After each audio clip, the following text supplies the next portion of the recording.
Gym, क्योंकि अगर body बनानी है तो फिर रोटी कम डंबल ज्यादा, नींद पूरी हो, पानी ज्यादा हो और स्ट्रेस कम हो। यही तो फर्स्ट इंडिया आपको फिटनेस का मूल मंत्र बताने के लिए आ गया है। हेलो नमस्कार, वेरी गुड मॉर्निंग जयपुर। मैं हूं आपके साथ शिखा शर्मा और हम आ गए हैं जगतपुरा स्थित गोल्ड स्टार जिम में। एक बार फिर आपका स्वागत करती हूं हमारे इस खास बुलेटिन सेहत और खबर साथ साथ में, जहां हम आपसे बात करते हैं, आपको अपडेट देते हैं, आज की तमाम हैपनिंग्स बताएंगे, आज के कार्यक्रम मुख्यमंत्री के, प्रधानमंत्री के, साथ ही आज मौसम पर भी बात करेंगे और फिटनेस टिप्स पर भी आएंगे। लेकिन सबसे पहले शुरुआत करते हैं आज के दिन की और आपको बताते हैं कि आज किस तरह के कार्यक्रम और आयोजन रहने वाले हैं। सबसे पहले बात करते हैं टॉक से जुड़ी खबर को लेकर के, क्योंकि आज भाजपा के नवीन कार्यालयों का उद्घाटन आज है। पूरी खबर में जानिएगा। आज सुबह 10:30 बजे विशेष विमान से जयपुर पहुंचेंगे। एयरपोर्ट के अंदर से ही हेलीकॉप्टर से टॉक के लिए रवाना होंगे। बीजेपी राष्ट्रीय अध्यक्ष नितिन नवीन और सीएम भजनलाल शर्मा उद्घाटन करेंगे। टोंक से पाली, डूंगरपुर, चूरू, बूंदी, प्रतापगढ़, बाड़मेर के भाजपा कार्यालयों का वर्चुअल उद्घाटन करेंगे। जालौर जिले के भाजपा कार्यालयों का भी भूमि पूजन किया जाएगा। और जानकारी आपको दे दें, हमने कल ही बता दिया था फर्स्ट इंडिया न्यूज पर कि आज जो नितिन नवीन है, भारतीय जनता पार्टी के राष्ट्रीय अध्यक्ष, वो पहली बार अध्यक्ष बनने के बाद राजस्थान की धरा पर आ रहे हैं। टोंक वो आ रहे हैं, पूरी तैयारियां कर दी गई। मुख्यमंत्री भजनलाल शर्मा हेलीकॉप्टर से टोंक के लिए रवाना होंगे, क्योंकि आज भाजपा के नवीन कार्यालय का उद्घाटन कार्यक्रम है। खुद बीजेपी के राष्ट्रीय अध्यक्ष नितिन नवीन और सीएम भजनलाल शर्मा उद्घाटन करेंगे। अब टोंक से पाली, डूंगरपुर, चूरू, बूंदी, प्रतापगढ़, बाड़मेर के भाजपा कार्यालयों का भी वर्चुअल उद्घाटन का कार्यक्रम है। फिर इसके बाद जालौर जिले के भाजपा कार्यालय का भूमि पूजन भी किया जाएगा और वो तस्वीरें भी फर्स्ट इंडिया के माध्यम से आप तक हम पहुंचा देंगे। चलिए आगे बढ़ते हैं। जापान के होक्काइडो में भूकंप के तेज झटके महसूस किए गए। रिक्टर स्केल पर इसकी तीव्रता 6.1 आंकी गई है। सारा बेत्सु के पास 81 किलोमीटर गहराई पर केंद्र था।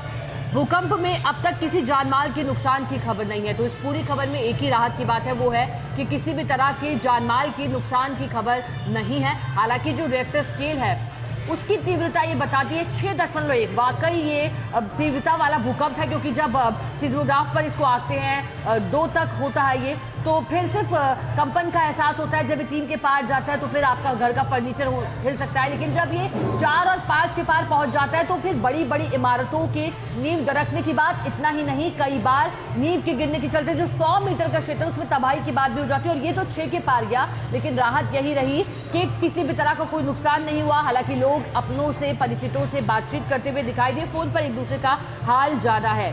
और भी अपडेट आपको इस खबर से जुड़े बताएंगे, लेकिन अब आगे बढ़ते हैं। राष्ट्रपति द्रौपदी मुर्मू आज से हिमाचल प्रदेश दौरे पर हैं। 2 मई तक हिमाचल के ग्रीष्मकालीन प्रवास पर रहेंगी राष्ट्रपति द्रौपदी मुर्मू। राष्ट्रपति इस दौरान आरट्रैक मुख्यालय के एक कार्यक्रम में हिस्सा लेंगी। कांगड़ा और अटल टनल रोहतांग का दौरा करने का भी कार्यक्रम है। राष्ट्रपति का दौरे को लेकर शिमला में कड़ी की गई है सुरक्षा व्यवस्था। जिले भर में संवेदनशील स्थानों पर 1000 से अधिक पुलिसकर्मी तैनात कर दिए गए हैं। हालांकि शहर में कोई स्थायी यातायात प्रतिबंध नहीं लागू किया गया है। आम जनता, पर्यटक और दैनिक यात्री सामान्य रूप से आवाजाही कर सकेंगे। लेकिन आज से हिमाचल प्रदेश के दौरे पर है, 2 मई तक उनका ये दौरा रहने वाला है। तो आप मानिए उनका ये दौरा है वो वाकई 5 दिवसीय दौरा उनका रहेगा हिमाचल प्रदेश में। और राष्ट्रपति का दौरा है तो जाहिर तौर पर सुरक्षा के प्रबंध जो है वो कड़े कर दिए गए हैं। पुलिसकर्मियों की तैनाती अतिरिक्त रूप से कर दी गई है। अब राष्ट्रपति द्रौपदी मुर्मू जब विभिन्न कार्यक्रमों में पहुंचेंगी तो उन्हें सुनना भी बेहद दिलचस्प होगा, क्योंकि महिला सशक्तिकरण के रूप में और खासतौर पर जब राष्ट्रपति द्रौपदी मुर्मू किसी भी कार्यक्रम में पहुंचती है तो उनके संबोधन गौर करने लायक होते हैं, क्योंकि एक तरह से प्रेरणादायी उनका संबोधन माना जाता है। एक जोश भरने का कार्य उनके संबोधन के माध्यम से होता है। 1000 से अधिक पुलिसकर्मी इसी के लिए तैनात है। लेकिन कोई यातायात जो प्रतिबंध है वो लागू नहीं किया गया। इसका अर्थ है कि आमजन हो या फिर हिमाचल पहुंचने वाले पर्यटक हो या फिर जो दैनिक यात्री हो, सामान्य रूप से आवाजाही कर सकेंगे। किसी तरह की परेशानी या असुविधा उन्हें नहीं होगी, क्योंकि राष्ट्रपति द्रौपदी मुर्मू जब पहुंचेगी तो आरटीएक मुख्यालय के कार्यक्रम में वो भाग लेंगे। और तैयारियां ऐसे में पूरी की गई है प्रशासनिक अधिकारियों के द्वारा और हिमाचल सरकार की ओर से। चलिए आगे बढ़ते हैं। प्रदेश में प्रचंड गर्मी का प्रकोप है। अप्रैल माह है, संक्रमण काल इसे कहा जाता है। हालांकि अब अप्रैल समाप्ति की ओर है और फिर इंतजार गर्मी के पीक सीजन मई जून में क्या होगा। अभी तपिश है, पारा 40 के पार गया है। बढ़ते हैं आगे, क्योंकि गर्मी का प्रकोप किस तरह का रहेगा चलिए जानते हैं पूरी खबर में। लू ने प्रदेश को अपनी चपेट में ले लिया। राज्य के अधिकांश हिस्सों में 42 से 40 डिग्री तक तापमान दर्ज किया गया है। रविवार को बाड़मेर में जो सर्वाधिक पारा है 44.4 डिग्री सेल्सियस दर्ज किया गया। और देखिए देश भर में अगर बात करें राजस्थान का, तो राजस्थान के राज्य श्रीगंगानगर में गुरुवार को पारा 45.5 डिग्री गया था। ये देश में, भारत में सबसे ज्यादा था जिस जिले का तापमान 45 के पार गया हो। और अब क्रॉस कर दिया है श्रीगंगानगर ने बाड़मेर को भी मात दे दी है। 40.4 डिग्री तापमान वहां दर्ज किया गया है। जैसलमेर में 46 डिग्री है। कोटा चित्तौड़गढ़ में 45.2 डिग्री है। जयपुर में कल दिन का तापमान 42.7 डिग्री सेल्सियस रहा है। देखिए जयपुर की अगर बात करें तो जयपुर में अभी तक 40 डिग्री को क्रॉस नहीं किया गया था। 39 पर तापमान टिका हुआ था पिछले सप्ताह तक, लेकिन अब 42 डिग्री से भी पार गया है। 40 को क्रॉस कर 42 को भी पार कर गया है। अगर मौसम विभाग की माने तो राज्य के कुछ भागों में हीट वेव का असर जारी रहेगा 48 घंटे तक। मौसम विभाग की माना है कि 48 घंटे अर्थात 2 दिन तक हीट वेव और लू का असर रहेगा। ऐसे में फर्स्ट इंडिया भी इस आयोजन और इस कार्यक्रम के माध्यम से आपसे अपील करता है कि आप गर्मी से बचने के लिए अपना खास तौर पर ख्याल रखें। देखिए तो सुबह 11 बजे से लेकर दोपहर 3 बजे तक आप घरों से अनावश्यक रूप से बाहर ना निकले। कुछ ज़रूरी काम हो तो ही निकले, तब भी आप छाते का इस्तेमाल करें, सनग्लासेस लगाएं। हीट प्रोटेक्शन के लिए आप जो है ज़्यादा हाइड्रेट रहे, नींबू पानी का इस्तेमाल करें, कैरी की छाछ हो, इस तरह से आप खुद को बचा सकते हैं। या फिर आप कोशिश यही करें कि जो सूती कपड़े हैं वो पहने ताकि आपको गर्मी का एहसास कम हो। ये फर्स्ट इंडिया की ओर से आपसे अपील है खास, क्योंकि गर्मी तो भाई प्रचंड है और मई और सताएगी, तो आपको खास ख्याल खुद का रखना होगा। और खासतौर पर अगर छोटे बच्चे हैं तो फिर उनके लिए तो आप बिल्कुल अलर्ट हो जाइए, उनके लिए बिल्कुल स्ट्रिक्ट हो जाइए, उन्हें दोपहर में बाहर निकलने नहीं दें। और बता दें कि मौसम विभाग ने 21 जिलों में हीटवेव का अलर्ट जारी कर दिया है। पश्चिमी विक्षोभ से 30 अप्रैल तक शेखावाटी क्षेत्र में धूल भरी हवाएं चलने और हल्की बारिश की संभावना है। आगे बढ़ते हैं और अगली खबर की बात करते हैं, जो कि बांसवाड़ा में मर्डर के बाद हिंसा की आग किस तरह से। शहर से 40 किलोमीटर दूर उदयपुर रोड पर तामतिया और बसियाड़ा गांव झुलसे हैं। कल रात करीब 8 बजे का समय था जब एक युवक की कुल्हाड़ी से गर्दन काटकर हत्या कर दी गई। बसियाड़ा गांव का युवक टामटिया गांव की लड़की से मिलने आया था। आक्रोशित युवती के परिजन लड़के पर हमला कर दिया, मौत के घाट उतार दिया। इसके बाद लोगों ने एक दूसरे पर कर दिया पथराव और आगजनी कर दोनों ओर के 10 से 12 घर जला दिए गए हैं। स्थिति संभालने के लिए collector doctor Indrajit Yadav, SP Sudhir Joshi समेत 4 थानों की पुलिस, प्रशासनिक अधिकारी और फायर ब्रिगेड की गाड़ियां पहुंची थी, लेकिन आक्रोशित ग्रामीणों ने प्रशासन को घुसने नहीं दिया। गांव से 1 किलोमीटर दूर जंगल में पथराव कर और जो हथियार दिखाकर है वो रोका गया है। लेकिन बता दें कि आप जो बांसवाड़ा में मर्डर और जो हिंसा की आग है वो इसलिए क्योंकि कहा जा रहा है कि रात 8 बजे का समय था और एक युवक मिलने गया था युवती से। फिर जो युवती के परिजन थे वो गुस्सा आए और फिर बेरहमी और सारी हदें पार कर दी गई क्रूरता की और जो युवक था उसकी मौत हो गई। इसके बाद एक दूसरे पर शुरू हुआ वार पलटवार का सिलसिला, पत्थरबाजी हुई, आग जनी की घटना भी हुई, 10 से 12 घर जला दिए गए। हालांकि इस पूरी घटना के बाद पूरी नज़र है, कानून व्यवस्था बनाए रखने की अपील भी लगातार हो रही है। अतिरिक्त जाब्ता तैनात कर दिया गया है क्षेत्र में, क्योंकि आक्रोशित ग्रामीणों ने प्रशासन को गांव में घुसने नहीं दिया था। कोशिश यही थी कि स्थिति पर काबू पाया जाए। 1 किलोमीटर दूर पथराव कर हथियार दिखाकर रोका गया है और यही अपील हो रही है कि इस पूरी घटना के बाद जो है क्षेत्र में कानून व्यवस्था कायम रहे। चलिए आगे बढ़ते हैं और अब हम बात करेंगे फर्स्ट इंडिया समूह द्वारा प्रकाशित अखबार फर्स्ट इंडिया इंग्लिश पेपर और दैनिक हिंदी अखबार सच विदड़ की खबरों की। सबसे पहले हम आपको बताएंगे फर्स्ट इंडिया समूह के द्वारा प्रकाशित फर्स्ट इंडिया इंग्लिश पेपर में पहली प्रकाशित खबर क्या है और दुनिया भर में चर्चा बनी ये खबर फर्स्ट इंडिया इंग्लिश पेपर में प्रकाशित हुई है। चलिए बताते हैं आपको पूरी खबर। US president Donald Trump and other top official were evacuated unharmed from the annual dinner of White House correspondents after a man armed with multiple weapons fired shots outside the ballroom of the hotel। तो US president Donald Trump और साथ ही जो अन्य राष्ट्रीय अध्यक्ष थे या फिर अन्य जो अधिकारी थे उन्हें सुरक्षित रूप से बाहर निकाल लिया गया है।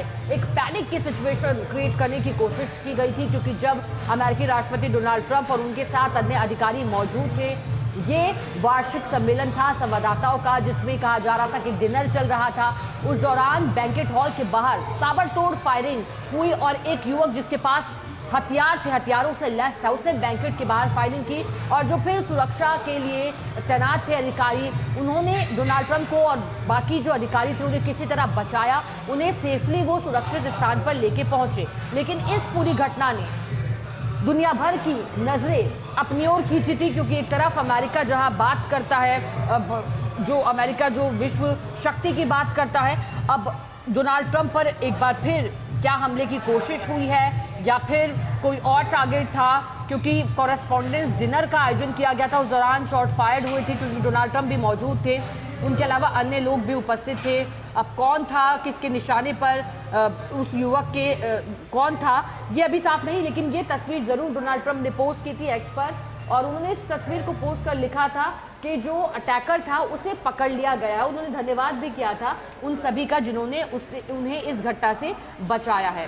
The incident took place at around 8:34 p.m. local time when dinner was served. At the time, Trump was seen having a conversation with बेजिया जियांग, और डोनाल्ड ट्रंप को जब ये पूरी घटना हुई थी 8:34 का समय बताया जा रहा है, उस समय डोनाल्ड ट्रंप जो है वो कॉन्वर्सेशन कर रहे थे, president of the white house के जो अध्यक्ष हैं उनके साथ बातचीत वो कर रहे थे। चलिए आगे बढ़ते हैं, अगली खबर का सीधे रुख करते हैं। टीएमसी मेड मार्क राय गेव माटी टू इन्फ्लेटर्स, फोर्स मानुष टू फ्ली। तो प्रधानमंत्री नरेंद्र मोदी ने कल एक मूल मंत्र दिया है जिसमें जिक्र है माँ का, माटी का और साथ ही मानुष का। क्या कहा प्रधानमंत्री, चलिए आइए जल्दी से जाते हैं। Prime minister Narendra Modi on Sunday mounted an aggressive attack on the ruling Trinamool Congress, accusing the Mamata Banerjee-led party of betraying its foundation slogan of Ma Mati Manush, Mother, Motherland and People, and presiding over what he described as a collapse of governance in West Bengal. Addressing an election rally in North 24 Pargana, PM Modi said that the Trinamool Congress had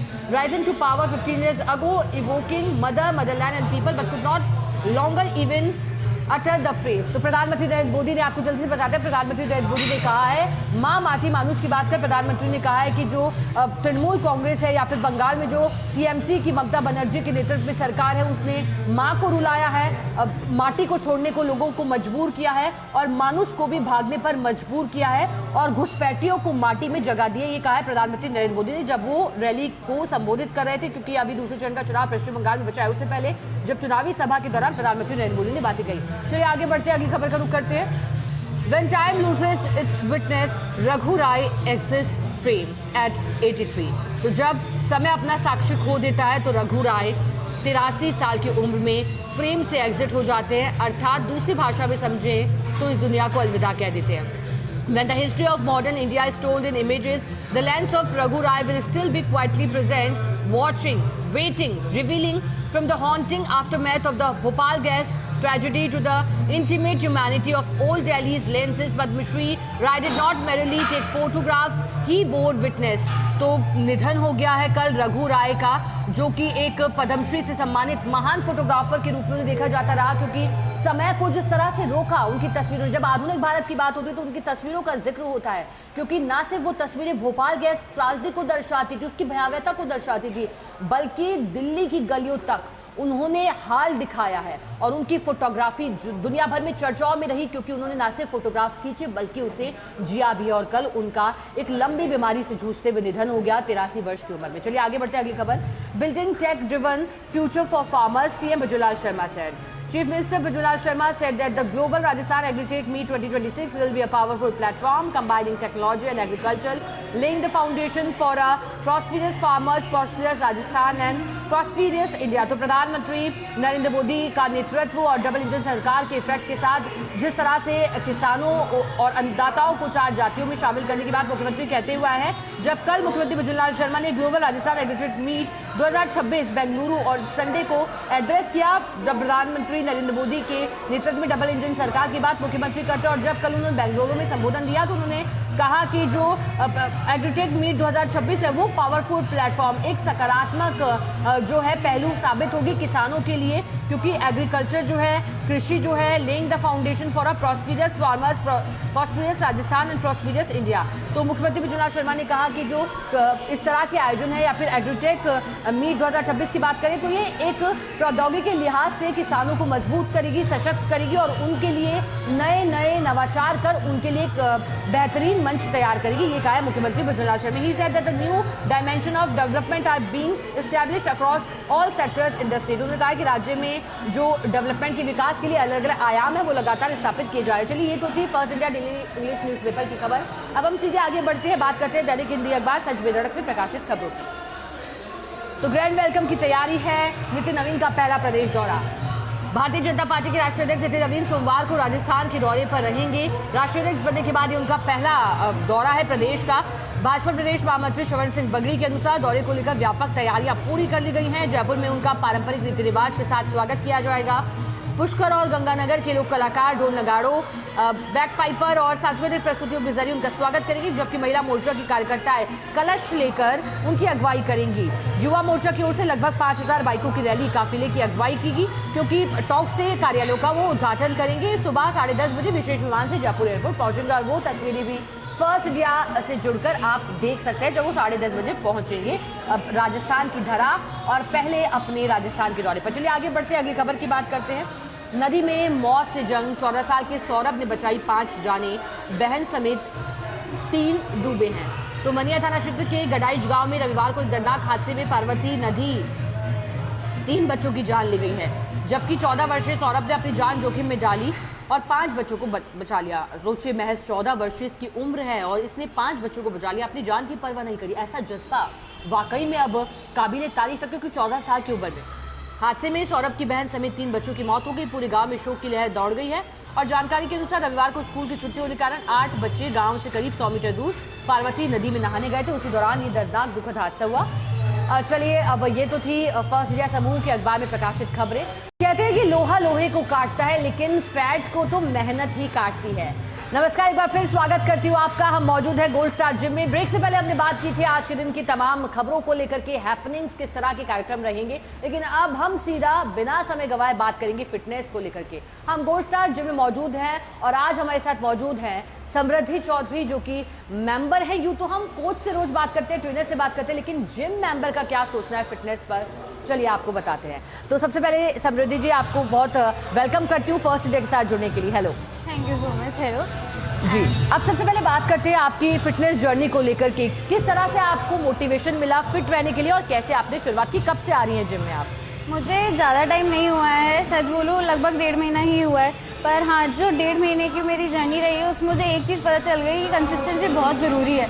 मेरा जो रहता था कि 1 हफ्ते के अंदर अगर wait कम हो गया तो मैं उस चीज़ को कंटिन्यू कर लूँगी, लेकिन जब मुझे पता चला कि 3 हफ्ते तक प्रोग्रेस नहीं दिखता है, तब मुझे लगा कि हाँ, मुझे कंटिन्यू करना पड़ेगा, तभी मुझे चेंजेस दिखेंगे। पहले मेरा वेट बहुत ज़्यादा था, अराउंड 65 अराउंड समथिंग था, तो मुझे उस टाइम पे लगता था हाँ, बॉडी में बहुत ज़्यादा फैट बढ़ चुका है, मसल नहीं है, स्ट्रेंथ नहीं है। तो मुझे यही लगा कि अब तो काम करना पड़ेगा इस पर, क्योंकि इट्स अ हाई टाइम कि आपको अपनी बॉडी का ध्यान रखना पड़ेगा, फिट रहना पड़ेगा। इसलिए it was like and time कि हाँ, this is time, you have to do it. बिल्कुल, आपने सही कहा। कितना समय आप अपने लिए निकाल लेती हैं फिट रहने के लिए? क्या जिम के इर्द गिर्द ही आपकी फिटनेस घूमती है या फिर इसके बाद भी आप यहाँ से जाने के बाद या सुबह उठने के बाद कुछ करती है प्रयास फिट रहने के लिए? और मेरा घर यहाँ से लगभग 1-1.5 किलोमीटर दूर है, तो ये जो 1.5 किलोमीटर का भी जो डिस्टेंस है, मैं ये कोशिश करती हूँ कि मैं स्कूटी से या किसी उससे अपनी व्हीकल से ट्रैवल ना करूँ। मैं हमेशा पैदल ही चलना है, पैदल ही आना है, हो सके तो बीच में रनिंग भी करनी है, यहाँ पे आके अलग कार्डियो करना है, उसका हमेशा ध्यान रखती हूँ। स्टेप्स मेरे हमेशा 10 के रहते हैं, इससे कम मैं नहीं रखती अपने स्टेप्स को। बाकी सुबह के टाइम पे मैं लगभग 1.5 से 2 घंटे निकाल लेती हूँ जिम के लिए, जो कि मेरे हिसाब से सफिशिएंट रहते हैं मेरी बॉडी के लिए। डाइट के लिए मैं हमेशा प्रोटीन का, कार्ब्स का और अपनी डाइट के जो कैलोरीज इनटेक है उनका बहुत ध्यान रखती हूँ कि कैलोरी डेफिशिएंट अगर मेरे को जाना है तो मेरी जो दिन की कैलोरीज है वो एक पर्टिकुलर अमाउंट तक ही रहे, चाहे मैं 3 मील कोर्स लूँ चाहे 4 मील कोर्स लूँ अपने पूरे दिन का। तो it's very much important to have a particular plan about a diet. अब तो आपने अपने आसपास कभी किसी से जिम को लेकर के या फिर और भी किसी मिथ के बारे में सुना हो और आपने कोशिश की हो उसे ठीक करने के लिए, जब से आपने जिम ज्वाइन किया? क्या आप और भी लोगों को मोटिवेट करती है, अपनी डाइट उनके साथ शेयर करती हैं जो आपको यहाँ आकर पता चलती हो? मैंने एक चीज़ ज़रूर देखी है कि हमारे जो पेरेंट्स हैं वो हमेशा एक चीज़ कहते हैं कि जिम जाकर के कुछ नहीं होगा, जिम जाकर के तुम वज़न उठा लोगे, लड़कों जैसी बॉडी बन जाएगी। वो एक लिटरली एक मिथ है। आपको अगर फिट रहना है, आपको अपनी बॉडी पे काम करना है, स्ट्रेंथ बिल्डिंग करनी है तो जिम आना पड़ेगा। आप योगा से आप बॉडी फिट कर सकते हो, आप एक बैलेंस रूटीन बना सकते हो, बट आप जो स्ट्रेंथ बिल्डिंग है वो आपकी योगा से नहीं आएगी या जुम्बा क्लासेस से नहीं आएगी, तो आपको वो चीज़ देखनी पड़ेगी। बिल्कुल, बहुत अच्छी बात समृद्धि चौधरी ने कही और फिट रहने के लिए पूरे प्रयास इनके हैं और सबसे अच्छी बात है कि औरों को भी मोटिवेट करती है। बहुत शुक्रिया समृद्धि चौधरी जी आपका फर्स्ट इंडिया के साथ जुड़ने के लिए। तो ये तो थी फिटनेस टिप्स और फिटनेस का मूल मंत्र भी आज मिला कि फिट रहने के लिए ज़रूरी है कि आप इसे अपनी आदत बना लें, रूटीन बना लें और आप वॉक भी कर सकते हैं फिट रहने के लिए। जैसे उन्होंने कहा कि अगर इनकी जो दूरी है घर से जिम की वो 1.5 किलोमीटर के आसपास, उनकी कोशिश रही है कि ना सिर्फ जिम आकर के मेहनत करिए बल्कि यहाँ पर भी कुछ देर पैदल चलकर अपनी स्वास्थ्य का ख्याल रख सके। तो कह सकते हैं कि रेड फ्लैग वही है जो अंत में ये कहे कि आज आपको जिम जाना है, आज आपको फिर और ज़्यादा वर्कआउट करना है फिट रहने के लिए। तो चलिए आज के लिए हमारे इस खास बुलेटिन में इतना ही। आप भी अपना ख्याल रखिए, कल फिर मिलेंगे आपसे, तब तक के लिए हमें दीजिए इजाज़त। नमस्कार, धन्यवाद।